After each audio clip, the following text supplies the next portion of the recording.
Hi community of awesome, I'm Ava J and this is Bookish Pixie. So a while ago, I posted a vlog on 5 ways to become a better writer. And given that it's my most popular vlog to date, I thought I'd expand it since there are way more than 5 ways to improve your skills as a writer. So without further ado, here are 5 more ways to become a better writer. First, pay attention. One thing that I don't think people emphasize enough is being a writer is more than just sitting at a computer and writing. Even when you're not creating words, you're a writer and it's your responsibility to try to see the world as one. So what I mean by pay attention is pay attention to the world around you. Pay attention to the sound of a thunderstorm in the middle of summer. Pay attention to the pain of missing a loved one. Pay attention to the experience of being alive and being human and everything that entails. Pay attention to your life experiences. Pay attention to others around you and the things that make you feel. The best way to write something that rings true is to live sensitively so you can write about it later. So live and feel and observe so you can translate it back onto the page. Second, listen. Your experiences will be important to draw upon while you're writing, but equally important is to listen to other people's experiences. This is doubly important if you're looking to write marginalized experiences, regardless of whether or not you're a part of that community. Your experience is obviously important, but it's not the experience of everyone around you. If you want to write characters that resonate, then you need to listen to people whose experiences match up with that of your characters. And if you want to write sensitively, then you need to listen to people who talk about issues they come across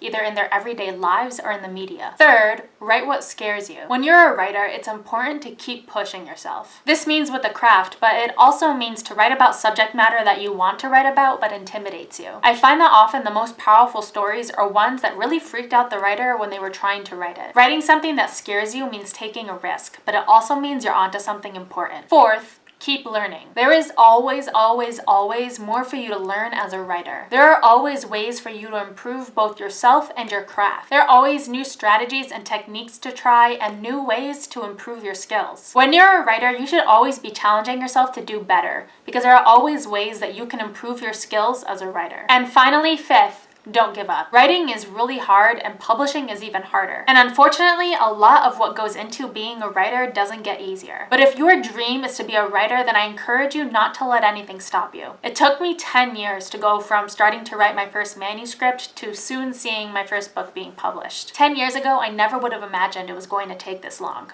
But I'm glad I didn't give up because now I finally get to see something I've always wanted to happen.